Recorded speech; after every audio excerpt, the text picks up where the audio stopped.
Ogu abirari n'abandi baturana na mukaga abatwirwa eirwariro rya Health Center ya Kana ahanyuma yo kutekatekwaho kuba banywira obushera obubire burumwe obutwa. Bamwe aha bantu abitwashanga mu eirwariro eri abari kutekatekwa kuba banywira aha bushera obu batugambira ngo obuzibu butandikira ahanyuma yo kunywa obushera obu babire bari omu kibiina kyabo. Kwikomoka kutandikana ngo omushayiriro kuba batandise kutwa amakuru umuntu batandika kulibwa munda batandika kutamaka umwakiza kureba ni bara kumweta kuja mu kushasha tuyasanga na barashasha ondije kuza kureba ni baba za kweto abo kweka bandi basanga na barashasha abatari mu kibana cy'ingozi bino bisheko barishigije cyamara guteka mu kibuga cya mukaga ndetse batugaburira ubushera bw'abashigije bamwe ku kibikira twataha nibona kwasha mukaga zishyura tukaba tujya kibina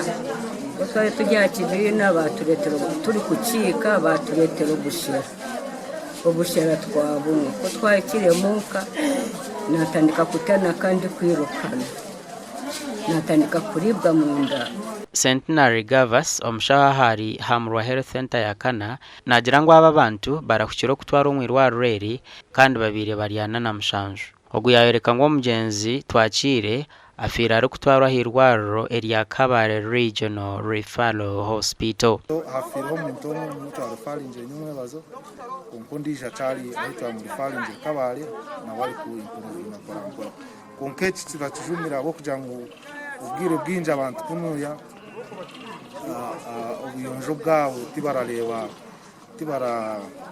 ubuyonjo bw'abantu ni bubi so kubari kweteranira hamwe mwakoze se bintu tibanabire mu ngaro tibajese gibakwata gyo no abw'abantu binjya mu bugina mwanya gumwe turabona amanyo waza mukamena no hakija kwata hasahani. Lilian Ruteraho oryo mujwekero wa president of district ya Rubanda najangwa baturaba nabatekwa kuba banywire obushero bibire butabonire bitu yatamza ngo kuchondoza kwatandikire omunshongeji ogutumurundo gwo kubanza ekintu nk'eki kubaho mu district ya Rubanda omwaka ogu. He tested and we got to know that it was food poisoning. What is the problem in Rubanda? This is the second time to have that case. The problem is poor hygiene. It was that because the porridge was not prepared well. The conditions that were there, even the people who prepared the porridge, so it caused that food poisoning. Ebro mukaga byo kwezi ko kubanze 2023 abantu 42 bakatwara mu marwariro kandi kaga na mukaga baragurwa mu makagabo bwanyuma yo kunywa byo kunywa ebyabere nebitekatekwa kuba biri mu Obutwa aharufu omucyaro cya kitahurira omugomborera ya Ikumba. Twatungo kumanyinsibwa ngu bomwa ha bushero busigireho bwatwara mu Uganda Virus Research Institute kureba gabagari amazima bubire burumwe Obutwa. Gashakwa Job namanya Apur